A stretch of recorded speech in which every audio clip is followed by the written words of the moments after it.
बिस्मिल्लाहिर्रहमानिर्रहीम अस्सलाम वालेकुम students, welcome back to V U study verse. So students, आज हम ईको 601 का लेक्चर नंबर 2 स्टडी करने जा रहे हैं। हमने लास्ट लेक्चर में जो है इकोनॉमेट्रिक्स के बेसिक इंट्रोडक्शन को और बेसिक फाउंडेशन को हमने डिस्कस किया था। तो अगर आपने अभी तक वो वीडियो नहीं देखी है तो आप ज़रूर वॉच करें ताकि आपको नेक्स्ट के आगे के जो है स्टेप्स जो हैं अच्छे से समझ आ सकें। तो आज का लेक्चर थोड़ा डिफरेंट होगा बिकॉज इसमें मैथमेटिकल नोटेशंस और इक्वेशंस यूज़ करी हुई हैं एंड आपको बिल्कुल भी टेंशन लेने की ज़रूरत नहीं है। हम एक एक एग्जांपल को, एक एक फार्मूला को अच्छे से अंडरस्टैंड करेंगे।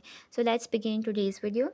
सो स्टूडेंट्स, हमारे इस टॉपिक का नाम है द समेशन नोटेशन। तो सबसे पहले हम देखते हैं कि समेशन नोटेशन होता क्या है। तो इकोनोमेट्रिक्स में जो है समेशन नोटेशन जो है बहुत फ्रीक्वेंटली यूज़ होता है, बार बार यूज़ होता है। अगर हमारे पास बहुत सारी वैल्यूज़ हों और हमें उन सबको ऐड करना हो तो हर वैल्यू को हम इंडिविजुअली लिखने के बजाय हम एक शॉर्ट मैथमेटिकल नोटेशन यूज़ कर सकते हैं। और इस पर्पज़ के लिए हम क्या यूज़ करते हैं, हम एक ग्रीक लेटर यूज़ करते हैं and which is sigma, this one. Okay, so ये हम ग्रीक लेटर यूज़ करते हैं सिग्मा। तो सिग्मा जो है बेसिकली हमें ये इंडिकेट करता है हमने क्या करना है, इन वैल्यूज़ को ऐड करना है। तो जब भी आप इकोनोमेट्रिक्स में ये समीशन का आपको मार्क नज़र आए तो सबसे पहले आप ये समझ लें कि यहाँ पर आपने क्या करना है, समेशन करना है, यानी कि एडिशन करना है। तो हैंडआउट्स भी आपको ये एक्सप्लेन करता है कि समेशन ऑपरेटर जो है किसी भी एक्सप्रेशन को सम करने के लिए यूज़ होता है और ये सम ऑफ टर्म्स को कंसाइज वे में रिप्रेजेंट करता है। तो हैंडआउट्स में स्टूडेंट्स यहाँ पर हमारे पास कुछ न्यू नोटेशन से जो है इंट्रोड्यूस की गई हैं। सपोज़ यहाँ पर गिवन है a b k and y denote constants. Okay, और देन हमारे पास है x y and i symbolize variables. यानी कि यहाँ एक बेसिक डिफरेंस आपने याद रखना है कि कांस्टेंट जो होती है वो वैल्यू होती है जो हमेशा फिक्स रहती है, और वेरिएबल कौन सी वैल्यू होती है जो हमेशा क्या हो सकती है, चेंज हो सकती हैं। और आई जो है यहाँ पर दिस वन। सो बेसिकली ये जो हमारे पास आई गिवन है इसका क्या मतलब होता है, I is a subscript. Okay, तो यहाँ पर हमारे पास क्या आई क्या डिनोट करता है कि ये एक इंडेक्स है या एक सबस्क्रिप्ट के तौर पर ये यूज़ हो रहा है। तो आज की इसको हम जो है इस पॉइंट को हम एक एग्जांपल के थ्रू समझते हैं कि सपोज़ हमारे पास क्या है, एक्स की 5 ऑब्जर्वेशंस हमारे पास गिवन है which is x1 x2 x3 x4 and x5। अगर हमें इनका टोटल निकालना हो तो नॉर्मली हम कैसे लिखेंगे कि x1 plus x2 plus x3 plus x4 and plus x5। तो ये सिंपल जो है एडिशन हो जाएगी, लेकिन इकोनोमेट्रिक्स में जो है बार बार इतनी वैल्यूज़ को लिखना इनकन्वीनियंट हो सकता है। तो इसके लिए हम एक शॉर्ट फॉर्म यूज़ करते हैं which is summation x i. Okay, so इसके लिए हम क्या यूज़ करेंगे, समीशन एक्स आई को यूज़ करेंगे। और समीशन एक्स आई का क्या मतलब होता है कि इसका मतलब ये है कि I is equals to 1 to 5। इसका मतलब है कि एक्स की वैल्यूज़ को हमने आई 1 से लेके 5 तक हमने क्या करना है, ऐड करना है। यानी कि x1 plus x2 plus x3 plus x4 and plus x5, जैसा कि आपके हैंडआउट्स में यहाँ पर गिवन है। Okay, this one summation x i, इसमें हमारे पास क्या डिनोट कर रहा है कि हमने आई की वैल्यू 1 से लेके 5 तक ऐड करनी है, x1 plus x2 plus x3 plus x4 and plus x5। ठीक है, तो अब हम यहाँ पर एक इंपॉर्टेंट कॉन्सेप्ट देखते हैं एंड विच इज़ कि ये आई क्या है। तो स्टूडेंट्स, आई क्या होता है, सो आई जो है बेसिकली क्या होता है, यहाँ पर एक सबस्क्रिप्ट या इंडेक्स की तौर पे यूज़ होता है। यहाँ हमें जो है आई जो है बेसिकली हमें ये बताता है कि ये किसी भी ऑब्जर्वेशंस को रेफ़र कर रहा है। ठीक है, जब आपके पास आई इज़ इक्वल्स टू 1 हो तो हमारे पास x1 होगा, जब आई इज़ इक्वल्स टू 2 होगा तो आपके पास क्या होगा, x2 होगा, और इसी तरह अगर आई इज़ इक्वल्स टू 3 होगा तो हमारे पास x3 होगा एंड सो ऑन। तो आई की जितनी भी वैल्यूज़ होंगी वो आपकी x के इक्वल होंगी। सो आई की वैल्यू 1 से 5 तक हमारे पास क्या हो रही है, चेंज हो रही है। ठीक है, तो अब अगर हम सिर्फ 5 ऑब्जर्वेशन हमारे पास नहीं है बल्कि हमारे पास nth ऑब्जर्वेशन हो तो हम जनरल फॉर्म में किस तरह लिख सकते हैं कि summation x i is equals to i हमारे पास किसके बराबर हो जाएगा, 1 to n। यानी कि इसकी सिंपल मीनिंग यही होगी कि x की जो है फर्स्ट ऑब्जर्वेशन से लेकर हमने nth ऑब्जर्वेशन तक तमाम वैल्यूज़ को क्या करना है, ऐड करना है। तो यहाँ n जो है आपके पास क्या रिप्रेजेंट कर रहा है, फाइनाइट नंबर को रिप्रेजेंट कर रहा है। यानी अगर n इज़ इक्वल्स टू 100 हो तो हमें x जो है 1 से 100 तक की वैल्यूज़ को हमने क्या करना है, ऐड करना है। सो स्टूडेंट्स, अब यहाँ पर हमारे पास एक इंटरेस्टिंग एग्जांपल गिवन है। सपोज हमारे पास ये एक्सप्रेशंस गिवन है 2/3 plus 3/4 plus 4/5 plus 5/6 and plus 6/7। तो अगर मैं आपको कहूँ कि इसको आपने समेशन नोटेशन में लिखना है, तो इनिशियली आपको ये बहुत ज़्यादा कंफ्यूजिंग लग सकता है, लेकिन आपने क्या करना है, पैटर्न को ऑब्जर्व करना है। जैसे कि हमारे पास न्यूमैरेटर में क्या क्या चीज़ें गिवन है, न्यूमैरेटर में हमारे पास 2 3 4 5 6 गिवन है, और डिनोमिनेटर में हमारे पास 3 4 5 6 7 गिवन है। यानी कि डिनोमिनेटर बेसिकली क्या है, न्यूमैरेटर से एक नंबर ग्रेटर है। सो हम न्यूमैरेटर को हम क्या कह सकते हैं, के कह सकते हैं, और डिनोमिनेटर को हम क्या कहेंगे, k+1। तो k की जो स्टार्टिंग वैल्यू होगी वो क्या होगी, 2 होगी, और एंडिंग वैल्यू क्या होगी, 6 होगी। तो इसीलिए एंटायर एक्सप्रेशन को जो है हम समेशन नोटेशन में राइट कर सकते हैं। कैसे कर सकते हैं, यहाँ पर हमारे पास फॉर्मूला गिवन है कि समीशन के ओवर k+1, जिसमें k का क्या मतलब है, 2 to 6। ठीक है, तो अब ये शॉर्ट नोटेशन जो है हमें पूरे एक्सप्रेशन को कॉम्पैक्ट वे में रिप्रेजेंट करना सिखा देती है। ओके, सो देन हम बढ़ते हैं अपने नेक्स्ट क्वेश्चन की तरफ, एंड विच इज़ कि अगर हम जो है इस समेशन नोटेशन को वापस से नॉर्मल फॉर्म में कन्वर्ट करें तो इसका प्रोसेस क्या होगा। तो इसको हम क्या कहेंगे, इसको हम कहेंगे expanding the summation expression. Okay, for example summation k over k+1 जो है हमारे पास k किसके बराबर है, 2 से लेके 6 के बराबर है। तो सबसे पहले हम क्या करेंगे, k इज इक्वल्स टू क्या पुट करेंगे, 2 पुट करेंगे। तो जब हम k is equals to 2 put करेंगे, जैसे कि यहाँ पर गिवन है, ओके, तो अगर हम यहाँ पर k is equals to 2 put करेंगे तो हमारे पास क्या आ जाएगा, 2/3। तो हमारे पास k की वैल्यू क्या हो जाएगी, 3 हो जाएगी। फिर जब हम सबसे पहले हम क्या करेंगे, k की वैल्यू हम 2 पुट करेंगे तो हमारे पास क्या वैल्यू हो जाएगी, 2/3। देन हम k में क्या पुट करेंगे, 3 पुट करेंगे तो हमारे पास क्या वैल्यू हो जाएगी, 3/4। और इसी तरह जब हम k में 4 पुट करेंगे तो हमारे पास क्या वैल्यू हो जाएगी, 4/5। एंड जब 5 पुट करेंगे तो 5/6, एंड जब फाइनली हम 6 पुट करेंगे तो हमारे पास क्या वैल्यू हो जाएगी, 6/7। सो एक्सपेंडेड एक्सप्रेशन आपका किस तरह बन जाएगा, वो इस तरह बन जाएगा कि 2/3 plus 3/4 plus 4/5 plus 5/6 plus 6/7। Okay, so handouts में भी इसी प्रोसेस को आपके जो है एक्सप्लेन किया गया है। तो नेक्स्ट हम देखते हैं, हमारे पास यहाँ पर गिवन है कुछ प्रैक्टिस क्वेश्चंस गिवन है, तो हम इसको 1 बाय 1 देखते हैं। तो यहाँ पर आपके प्रैक्टिस क्वेश्चन में आपको क्या गिवन है, समीशन i+1 का होल स्क्वायर ओवर i। इसमें i की जो वैल्यू है वो कहाँ तक जाएगी, 1 से लेके 5 तक जाएगी। तो यहाँ मैं आपको रेकमेंड करूँगी कि आप इसको खुद एक्सपेंड करें, और सबसे पहले आपने क्या करना है, i इज इक्वल्स टू 1 लिखना है, फिर i इज इक्वल्स टू 2, फिर i is equals to 3, i is equals to 4, and then finally आपने i इज इक्वल्स टू 5 लिखना है। और हर वैल्यू आपको सब्सटीट्यूट करके जो है टर्म्स में ऐड आपने करनी है। तो इस टाइप का क्वेश्चन जो होता है, बेसिक मेथड इसका यही होता है कि आपने लोअर लिमिट से स्टार्ट करना है और अपर लिमिट तक की वैल्यूज़ को तमाम को आपने क्या करना है, पुट करते जाना है। Okay, so then we have practice question 2.2, and which is कि हमारे पास इसमें हमारे पास क्या गिवन है, समीशन 2j+1 का whole square over 10j square.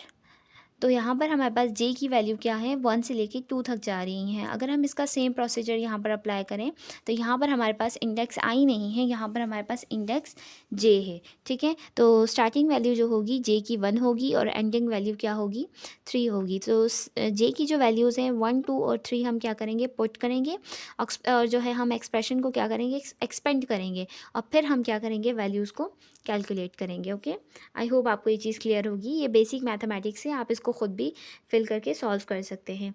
Then we have practice question 2.3। तो इस क्वेश्चन में हमारे पास क्या गिवन है, समीशन एक्स स्क्वायर। तो इसमें क्या है, i इज इक्वल्स टू हमारे पास क्या है, i is equals to 1 to 5 है, और यहाँ x की वैल्यूज़ हमारे पास गिवन है, and which is 5 6 7 8 and 9। So students, यहाँ एक इम्पॉर्टेंट थिंग ये है कि आपने सिर्फ समेशन लिमिट्स नहीं देखनी है, बल्कि हमें क्या करना है, गिवन वैल्यूज़ ऑफ एक्स भी यूज़ करनी है।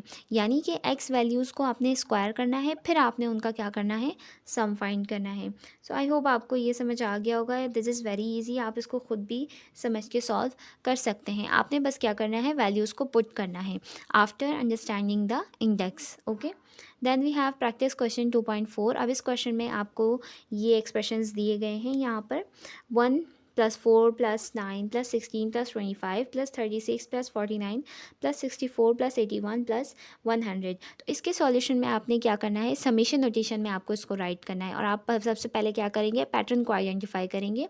तो ये बेसिकली हमारे पास कौन सा पैटर्न बन रहा है, 1 square plus 2 square plus 3 square and so on and till then 10 square. Okay, तो इसका ये पैटर्न होगा आपके पास। तो आपको जो है इसको एप्रोप्रिएट समेशन नोटेशन में क्या करना है, एक्सप्रेस करना है। सो आई होप आपको ये चीज़ क्लियर हो गई होगी। Then we move to the next practice question which is practice question 2.5।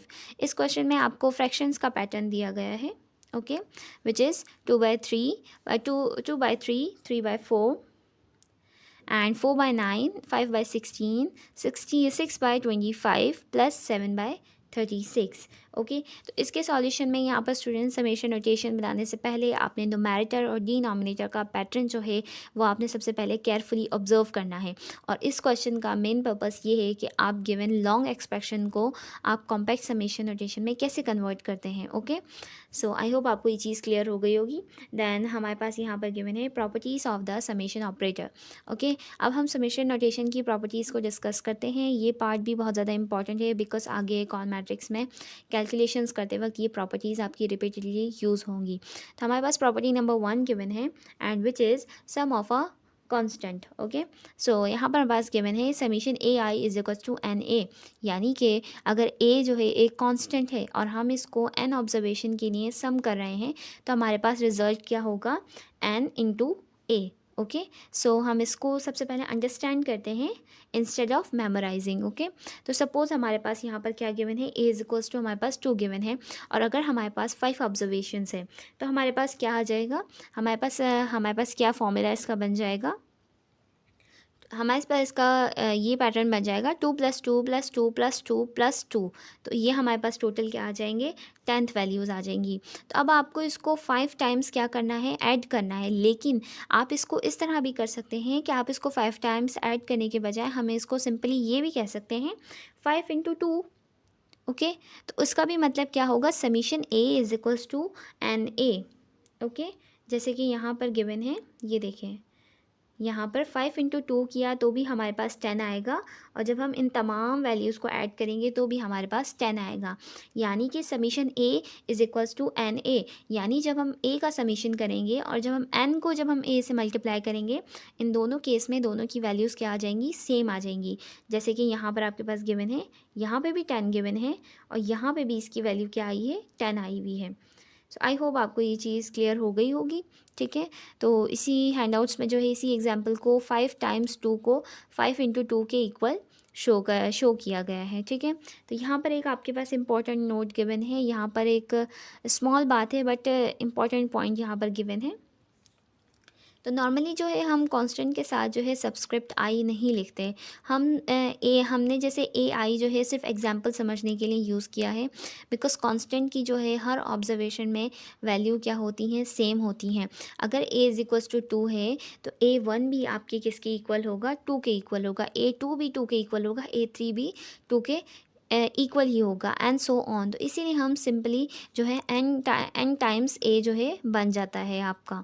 तो आपने ये याद रखना है, कांस्टेंट में आपकी वैल्यूज़ क्या होंगी, तमाम सेम होंगी। सबस्क्रिप्ट जो है हम ऐसे ही सिर्फ उसको समझने के लिए यूज़ करते हैं। Okay, then we have property number 2 which is factoring out constant multiplier. ठीक है, ये सेकंड प्रॉपर्टी है। इसमें आपके पास क्या गिवन है, summation k x i is equals to k summation x i. तो इसका सिंपल मीनिंग क्या होता है कि अगर हम किसी भी एक्सप्रेशन के अंदर कांस्टेंट को मल्टीप्लाई कर रहे हैं तो हम उस कांस्टेंट को समीशन के बाहर ले जा सकते हैं।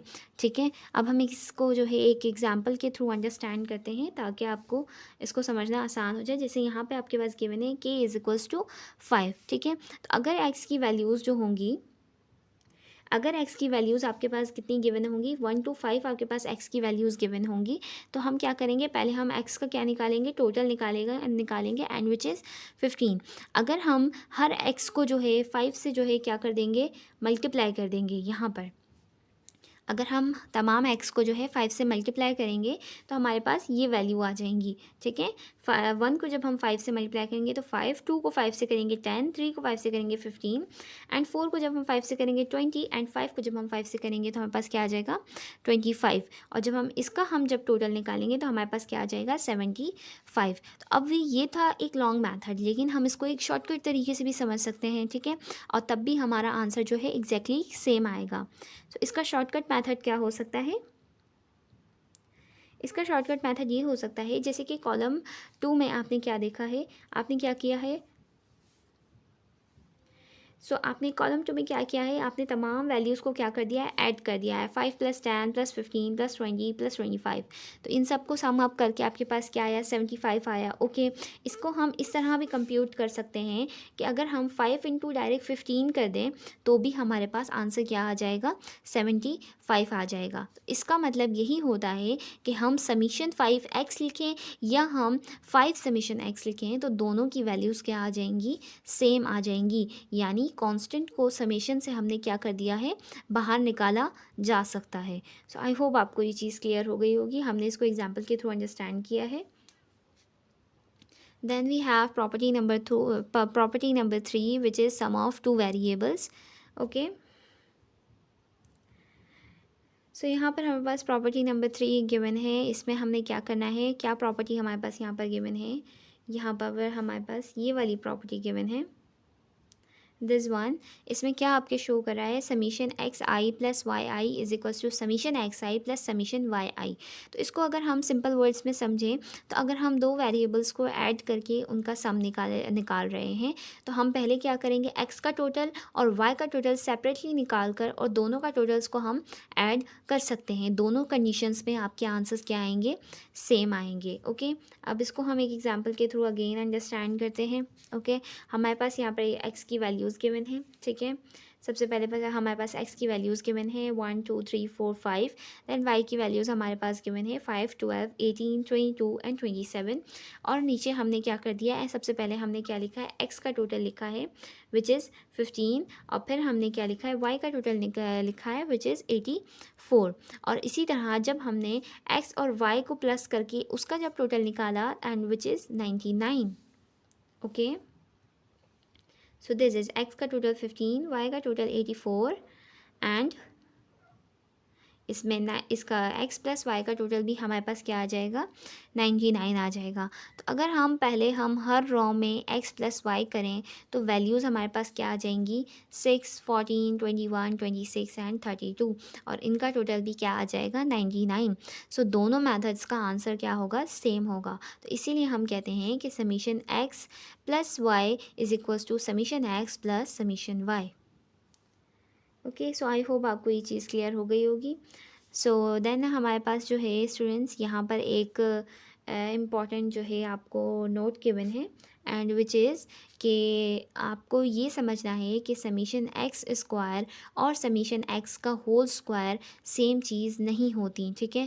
फर्स्ट एक्सप्रेशन का आपका ये मतलब होता है कि पहले आपने हर एक्स को स्क्वायर करना है, फिर सब स्क्वायर्स को आपने क्या करना है, ऐड करना है। और सेकंड का मतलब ये होता है कि आपने सब एक्स की वैल्यूज़ को ऐड करना है, फिर पूरे टोटल का आपने स्क्वायर बनाना है। तो अब दोनों जो है जनरली डिफरेंट आंसर्स हो सकते हैं। ओके, इसको हम एग्जांपल के थ्रू समझते हैं। अगर एक्स की वैल्यूज़ आपके पास 1 2 3 हैं, ठीक है, तो अब इसमें अगर हम सम ऑफ स्क्वायर इसका हम करें तो 1 का स्क्वायर 1, 2 का स्क्वायर 4, 3 का स्क्वायर 9। ओके, और 1 + 4 + 9 इज इक्वल्स टू 14 आएगा। लेकिन जब हम स्क्वायर ऑफ सम करेंगे, ठीक है, यानी 1 + 2 + 3 का होल स्क्वायर आएगा, तो यहाँ पे हमारे पास 6 का स्क्वायर निकालेंगे तो हमारे पास 36 आएगा। तो यहाँ पर हमारे पास दोनों के आंसर्स डिफरेंट हैं, यानी कि सम ऑफ स्क्वायर 14 होगा और स्क्वायर ऑफ सम हमारे पास क्या होगा, 36 होगा। सो 14 इज़ नॉट इक्वल टू 36। तो ये डिस्टिंक्शन जो है बहुत ज़्यादा इंपॉर्टेंट है, हम इसको आगे डिस्कस करते हैं डिटेल में। तो सबसे पहले हमारे पास यहाँ पर गिवन है कि कंबाइनिंग प्रॉपर्टी 2 एंड 3। तो अब हमने क्या करना है, प्रॉपर्टीज़ 2 और 3 को क्या करना है, कंबाइन करना है। सपोज़ हमारे पास यहाँ पे एक्सप्रेशन गिवन है कि समीशन ए एक्स यहाँ पे ये वाले हमारे पास एक्सप्रेशंस गिवन है कि summation A X plus B Y, यहाँ ए और बी हमारे पास कांस्टेंट्स हैं, तो हम इसको ऐसे भी लिख सकते हैं कि A summation X plus B summation Y, यानी कि अब ए को जो है आपने ए को एक्स की समीशन के साथ आपने मल्टीप्लाई किया, अब बी को वाई की समीशन के साथ मल्टीप्लाई किया और दोनों रिजल्ट्स को आपने क्या कर दिया, ऐड कर दिया। सिमिलरली अगर हम एक्सप्रेशन हमारे पास ये हों summation A X plus B, तो इसका मतलब ये हो सकता है A summation X plus N B, because B क्या है, एक कांस्टेंट है और एन हमारे पास क्या है, ऑब्जर्वेशंस है। तो कांस्टेंट टर्म्स के लिए हमने एन टाइम्स कांस्टेंट यूज़ करते हैं। हमारे पास क्या गिवन है, change in y divided by change in x, तो इसको हम रेट ऑफ चेंज या मार्जिनल इफेक्ट का कॉन्सेप्ट से भी रिलेट कर सकते हैं। ओके, सो यहाँ पर हमारे पास नेक्स्ट गिवन है लीनियर फंक्शन की कुछ एग्जांपल्स हमारे पास गिवन है। ओके, सो यहाँ पर हैंडआउट्स में आपको एक एग्जांपल दी गई है, हम इसको देख लेते हैं। सबसे पहले कि हमारे पास क्या गिवन है, एक्स हमारे पास गिवन है 1 to 5 और वाई की वैल्यूज़ हमारे पास गिवन है 7 9 11 13 एंड 15। तो हमें यहाँ पे क्या करनी है, इक्वेशन फाइंड करनी है। ओके, तो जनरल इक्वेशन इसकी क्या हो जाएगी, y is equals to a plus b x. Okay, तो सबसे पहले हम क्या करेंगे, स्लोप फाइंड करते हैं। तो फर्स्ट टू ऑब्जर्वेशंस को हम यूज़ करेंगे, यानी कि चेंज इन y के लिए हम फर्स्ट टू ऑब्जर्वेशन को यूज़ करेंगे and which is 9 minus 7। Okay, this one हम फर्स्ट ऑब्जर्वेशंस को यूज़ करेंगे यहाँ पर चेंज इन वाई को चेंज मालूम करने के लिए। ओके, चेंज इन वाई को मालूम करने के लिए, तो चेंज इन वाई को मालूम करने के लिए हमने 9 माइनस 7 किया, और चेंज इन एक्स के लिए भी हम फर्स्ट की 2 ऑब्जर्वेशंस को यूज़ करेंगे, जो इसमें यहाँ पर हमने यूज़ किया 2 माइनस 1। ओके, तो हमारे पास क्या आ जाएगा, फिर हमारे पास आंसर आ जाएगा b इज़ इक्वल्स टू 2/1, जो कि हमारे पास क्या बन जाएगा, स्लोप की वैल्यू क्या बन जाएगी, 2 बन जाएगी यहाँ पर। ओके, देन हमारे पास है इंटरसेप्ट, यानी कि अब हमें क्या करना है, इंटरसेप्ट को फाइंड करना है। तो इसमें हम क्या इक्वेशन हमारे पास आएगी, y is equals to a plus b x. अब हमें पता है कि b की वैल्यू हमारे पास 2 आ गई है। अब फर्स्ट ऑब्जर्वेशन हम यूज़ करते हैं, जैसे कि x इज़ इक्वल्स टू हमारे पास 1, यहाँ पर x is equals to 1 and y is equals to 7 है, तो यहाँ पर हम क्या करेंगे, वैल्यूज़ को पुट करेंगे।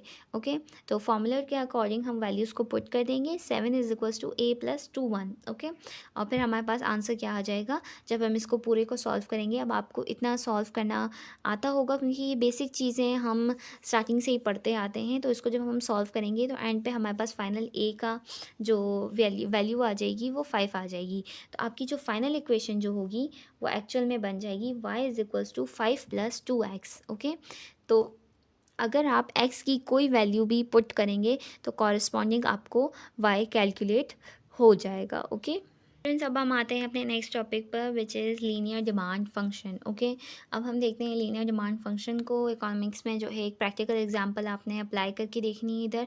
तो हैंडआउट्स में हमारे पास जनरल डिमांड फंक्शन दिया गया है and which is this one. Okay, this one, ठीक है, Q D is equals to F P Y P S P C A. यहाँ पर क्यू डी हमारे पास मेंशन है कि Q D is equals to quantity demanded, P is equals to price, Y is equals to income and P S is equals to price of substitute and P C है हमारे पास price of complementary good और ए है हमारे पास advertisement expenditure. ठीक है, तो इन सबको हम जब क्वांटिटी डिमांडेड जो फैक्टर्स होते हैं ये इन पर डिपेंड कर सकता है, क्वांटिटी डिमांड जो होता है इन डिफरेंट फैक्टर्स पर डिपेंड कर सकता है। ठीक है, अगर हम इस डिमांड फंक्शन को जो है लीनियर इक्वेशन की फॉर्म में अगर हम राइट करें तो हमारे पास क्या इक्वेशन बन जाएगी, हमारे पास ये इक्वेशन बन जाएगी, q D is equals to a plus b p plus c y plus g p s plus e p c plus f a. तो यहाँ पर A B C D E और एफ आपने पैरामीटर्स यहाँ पर use की हैं। तो ये पैरामीटर्स हमें ये बताते हैं कि डिफरेंट वेरिएबल्स की क्वांटिटी डिमांडेड के साथ आपका इसका जो है रिलेशनशिप क्या है। ओके, तो अब हम नेक्स्ट देखते हैं सिंपल डिमांड फंक्शन को। ओके, सो यहाँ पर हमारे पास ये सिंपल डिमांड फंक्शन गिवन है। ओके, तो इसको हम इसका जो है अब एनालिसिस को हम इजी बनाने के लिए हम सिंपल डिमांड फंक्शन को लेते हैं and which is q D is equals to a plus b p. ठीक है, ये हमारे पास जो है विद सेट्रिस पैरेबस जो है इसका मतलब ही यही होता है कि other things remaining constant. Okay, यानी हम प्राइस और क्वांटिटी डिमांडेड के रिलेशनशिप स्टडी कर रहे हैं वाइल अदर रेलिवेंट फैक्टर्स जो है हमारे पास कांस्टेंट अज्यूम कर रहे हैं। ओके, तो ये सेट्रिस पैरेबस का मतलब ये होता है कि other things remaining constant. Okay, तो हम यहाँ पे एस्टिमेट कर रहे हैं, तो यहाँ पर हमारे पास जो है एस्टिमेट कर रहे हैं ए एंड बी की वैल्यूज़ को। अब हमें ये देखना है कि ए और बी की वैल्यूज़ हमें कैसे पता चलेंगी, ठीक है। तो अब हम इन पैरामीटर्स को जो है डेटा की हेल्प से एस्टिमेट करते हैं। तो समटाइम्स हम रिग्रेशन एनालिसिस भी यूज़ करते हैं, यानी रियल वर्ल्ड ऑब्जर्वेशन से हम एस्टिमेट करने की कोशिश करते हैं कि इंटरसेप्ट क्या है और प्राइस का इफेक्ट क्या है, ठीक है। तो हमारे पास यहाँ पर साइंस गिवन है, तो the sign of b, okay, this one the sign of b is negative, okay. यहाँ पर हमारे पास क्या गिवन है कि sign of b is negative for normal goods and positive for गिवन गुड्स। तो अब यहाँ पर हम एक इंपॉर्टेंट पॉइंट समझते हैं। तो डिमांड फंक्शन हमारे पास क्या था, q D is equals to a plus b p, okay. इसमें जो है बी जो है प्राइस कोफिशिएंट है, यानी नॉर्मल गुड्स के केस में, तो यानी कि बी क्या होता है, नेगेटिव होता है। क्यों होता है, क्योंकि नॉर्मल गुड की डिमांड जो होती है रिलेशनशिप में जो है प्राइस इंक्रीज़ होने पर क्वांटिटी डिमांड आपका क्या होता है, डिक्रीज़ होता है। तो यानी कि जब आपके प्राइस क्या होंगे, इंक्रीज़ होंगे, यानी कि जब आपके प्राइस जो होंगे इंक्रीज़ होंगे तो आपकी क्या होगी, जो क्वांटिटी डिमांडेड होगी वो क्या हो जाएगी, डिक्रीज़ हो जाएगी, ओके। सो इसका मतलब यही होता है, इसीलिए आपकी क्या होती है, स्लोप क्या होती है, नेगेटिव में जाती है। तो लेकिन हैंडआउट्स में जो है गिवन गुड्स के कॉन्टेक्स्ट में ये बताया है कि बी का साइन जो है क्या हो सकता है, पॉजिटिव भी हो सकता है। किस तरह हो सकता है, तो यहाँ पर हमारे पास आपने यही बात को जो है याद रखना है, and which is this one. ये बहुत ही इंपॉर्टेंट पॉइंट है कि जो बी की वैल्यू, बी जो का जो साइन होता है वो नॉर्मल गुड्स के लिए क्या होता है, नेगेटिव होता है, और गिवन गुड्स के लिए क्या होता है, पॉजिटिव होता है, ओके। सो अब हम एक प्रैक्टिस क्वेश्चन की तरफ बढ़ते हैं। यहाँ पर प्रैक्टिस क्वेश्चन 2.7 गिवन है हमारे पास। एक प्रैक्टिकल एक्टिविटी आपको दी गई है। अज्यूम किया गया है कि क्यू डी हमारे पास है 50 माइनस 2p, और प्राइसेस की वैल्यूज़ हमारे पास गिवन है दिस वन। प्राइसेस की वैल्यू है 1 to 5 हमारे पास गिवन है, और आपको हर प्राइस के लिए क्वांटिटी डिमांडेड क्या करनी है, कैलकुलेट करनी है, ठीक है। तो इसके लिए हम सबसे पहले अंडरस्टैंड करेंगे, p इज इक्वल्स टू 1 है, तो हमारे पास क्यू डी क्या हो जाएगा, 50 माइनस 2 1, ओके। और फिर हमारे पास क्यू डी क्या आ जाएगा, 48 आ जाएगा, ओके। इसी तरह जब हमारे पास p की वैल्यू 2 होगी तो फिर हमारे पास क्वांटिटी डिमांडेड क्या आ जाएगा। तो इसी तरह हम एक एक करके प्राइस की वैल्यूज़ को पुट करते जाएंगे टिल देन 5 तक, और हमारे पास एंड पे क्या आ जाएगी, उसकी क्वांटिटी डिमांडेड क्या आ जाएगी, 40 आ जाएगी, ठीक है। इसी तरह आपने तमाम प्राइसेस की कैलकुलेशन करनी है। आपने फार्मूलाज में प्राइसेस की वैल्यू पुट करके और क्वांटिटी डिमांडेड आपने कैलकुलेट करना है। अब इन प्राइस और क्वांटिटी के कॉम्बिनेशंस को जो है हम ग्राफ पर भी प्लॉट करेंगे, लेकिन फिर हम देखेंगे कि ये जो है डाउनवर्ड स्लोपिंग जो है क्यों है, क्योंकि प्राइस जब इंक्रीज़ होते हैं तो क्वांटिटी डिमांड आपकी क्या होती है, डिक्रीज़ होती है। सो आई होप आपको ये चीज़ें जो हैं क्लियर हो गई होंगी, ठीक है। सो अब हम एक और यहाँ पर एक नोट दिया हुआ है डिमांड फंक्शन के हवाले से। तो हमने क्या किया, एग्जांपल में हमने लीनियर इक्वेशन को यूज़ किया, लेकिन इसका मतलब ये नहीं है कि रियल वर्ल्ड डिमांड फंक्शन हमेशा लीनियर ही होती है। इन रियलिटी जो है डिमांड फंक्शन जो है नॉन लीनियर भी हो सकती है, यानी कि एक्चुअल रिलेशनशिप जो होता है कर्व्ड या किसी और मैथमेटिकल फॉर्म में भी हो सकता है। तो लीनियर फॉर्म को हम यहाँ मेनली सिंपल स्पेसिफिकेशन और एनालिसिस के लिए यूज़ कर रहे हैं, ठीक है। तो अब हैंडनोट्स में आपके कुछ और फंक्शनल फॉर्म्स जो हैं यहाँ पे इंट्रोड्यूस कराई गई हैं। तो समटाइम्स जो है इक्वेशन जो है इनिशियली नॉन लीनियर नज़र आती है, लेकिन फिर हम उसको जो है मैथमेटिकल ट्रांसफॉर्मेशन की हेल्प से हम उसको क्या करते हैं, लीनियराइज करते हैं, ठीक है। तो हम यहाँ पर देखते हैं सिंपल लीनियर रिग्रेशन, हमारे पास यहाँ पर एक टॉपिक गिवन है। तो यहाँ पर आपकी सिंपल लीनियर रिग्रेशन की जो है क्या वैल्यू गिवन है, y is equals to beta 0 plus beta 1 x। तो यहाँ पर b0 है इंटरसेप्ट, यानी बीटा 0 इंटरसेप्ट है, और बीटा 1 जो है आपका क्या है, कोफिशिएंट या स्लोप है, ओके। सो हैंडआउट्स के अकॉर्डिंग जो है आपके बताया गया है मार्जिनल इफेक्ट क्या हो जाएगा, b1 होगा, और इलास्टिसिटी जो होगी, यानी कि x में जो है 1 यूनिट चेंज होने पर y में एक्सपेक्टेड चेंज जो होगा वो b1 के अकॉर्डिंग होता है। और इलास्टिसिटी आपके पास यहाँ पर क्या गिवन है, b1 into x over y, okay. तो देन हमारे पास क्या दिया हुआ है, देन हमारे पास दिया हुआ है डबल लॉन्ग फंक्शनल फॉर्म, ठीक है। इसमें हमारे पास क्या गिवन है, हमारे पास यहाँ पर एक फॉर्म गिवन है which is log y is equals to beta 0 plus beta 1 log x। तो यहाँ पर दोनों वेरिएबल्स क्या है, लोगैरिथम में, ठीक है। अब हम इसकी सिंपली ट्रांसफॉर्मेशन के थ्रू हम इसको डिफाइन कर सकते हैं कि y हमारे पास क्या है, log y है, और x हमारे पास क्या है, log x है। तो इक्वेशन हमारे पास क्या बन जाएगी, y is equals to beta 0 plus beta 1 x, ठीक है। तो इसमें ये जो है अभी एक लीनियर इक्वेशन की फॉर्म में आ गई है, ठीक है। इस मॉडल में जो है हैंडआउट्स में जो है इलास्टिसिटी को क्या बताया है, E is equals to beta one, इसके इक्वल शो किया गया है। यानी कि डबल लॉग मॉडल का एक इम्पॉर्टेंट बेनिफिट ये है कि कॉफिशेंट यानी बीटा वन जो है डायरेक्टली क्या होता है, इलास्टिसिटी को रिप्रेजेंट करता है। Okay, then we have linear log functional form. यहाँ पर हमारे पास क्या गिवन है, यहाँ पर आपके पास गिवन है y is equals to beta zero plus beta one log x। यहाँ पर y जो है क्या है आपका ओरिजिनल फॉर्म में है, लेकिन आपके पास x क्या है, लोगैरिथम में है। तो अब हमें क्या करना है, x जो है वो जो है लॉग x को डिफाइन करता है, ठीक है। लेकिन y is equals to beta zero plus beta one x, और ये हैंडआउट्स के अकॉर्डिंग जो है मार्जिनल इफेक्ट आपका क्या बताता है कि बीटा वन क्या है ओवर x, एंड इलास्टिसिटी आपकी क्या बताती है, beta one over Y. So students, इस मॉडल में जो है इंटरप्रिटेशन जो है सिंपल लीनियर मॉडल से डिफरेंट होती है, बिकॉज एक्स लोगैरिथम की फॉर्म में है। ओके, सो देन हम नेक्स्ट टॉपिक की तरफ बढ़ते हैं, which is log linear functional form. इसमें हमारे पास क्या गिवन है, log Y is equals to beta zero plus beta one X. यहाँ पर वाई लोगैरिथम की फॉर्म में है, लेकिन एक्स जो है ओरिजिनल फॉर्म में है। तो अब हम इसके लिए क्या करेंगे, वाई जो है हमारे पास लॉग वाई हो गया, तो इसको हम डिफाइन करें तो हमारे पास क्या बन जाएगा, Y is equals to beta one beta zero plus beta one X. तो ये हमारे पास एक लीनियर फॉर्म में जो है ट्रांसफॉर्म हो गया है डिपेंडेंट वेरिएबल।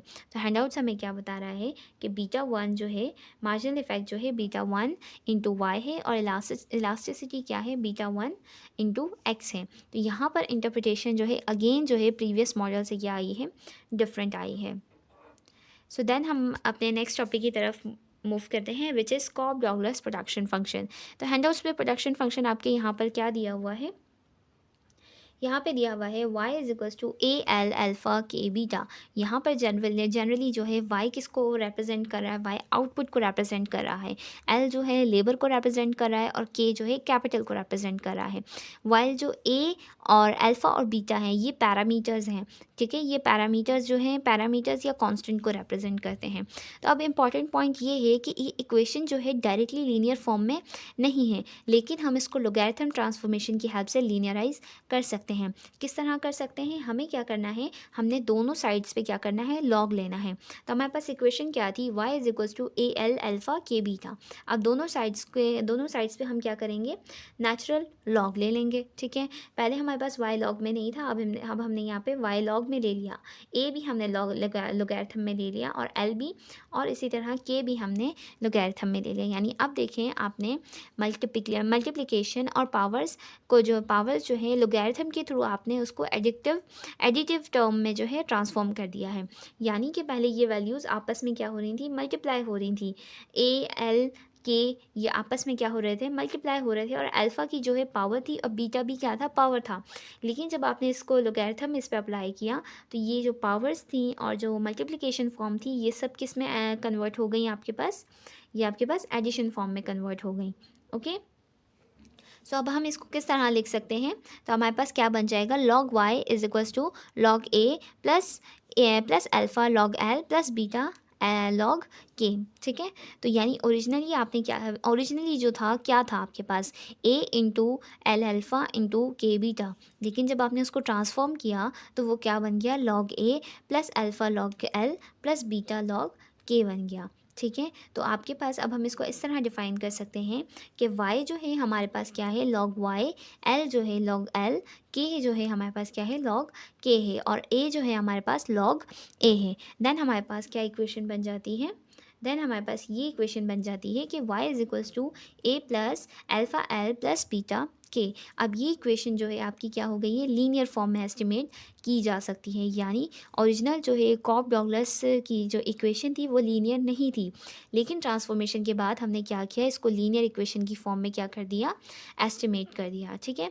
सो स्टूडेंट्स, ये था आपका lecture number 2। So we have completed our today's lecture. So इसमें हमने बहुत सारी चीज़ें डिस्कस की, समेशन नोटेशन को डिस्कस किया, सिग्मा को डिस्कस किया, उसके बाद हमने प्रॉपर्टीज़ को देखा, प्रॉपर्टीज़ एक्टिविटी 1, 2, 3, 4 भी देखी हमने।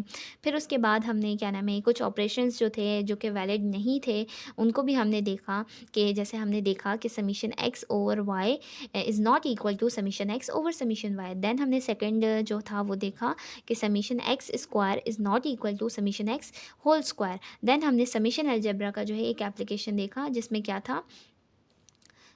था कि हमने समीशन एक्स माइनस एक्स बार और वाई माइनस वाई बार को हमने देखा, फिर उसकी अल्टरनेटिव फॉर्म्स को हमने देखा, फिर हमने डबल समेशन और फिर इंटरसेप्ट, स्लोप, और हमने बाकी भी काफ़ी सारी क्वांटिटी डिमांडेड लीनियर फंक्शंस, और फिर हमने डिफरेंट फंक्शनल फॉर्म देखी, simple linear, double log linear, log log linear, और फाइनली हमने अभी जो है कॉप डॉगलस प्रोडक्शन फंक्शन देखा। So students, this was your complete ego 601 business econometrics lecture number 2। सो आज का लेक्चर जो है बहुत ज़्यादा मैथमेटिकल था, इसीलिए आपको फार्मूलाज इनिशियली डिफ़िकल्ट लगेंगे, and that is completely okay. So इस लेक्चर को समझने का बेस्ट वे यही है कि आपने फार्मूलाज को रीड नहीं करना, बल्कि नोटबुक पर जो है आपने उसको एक्सपेंड करना है, और आप उसको क्या करना है, कैलकुलेट करना है।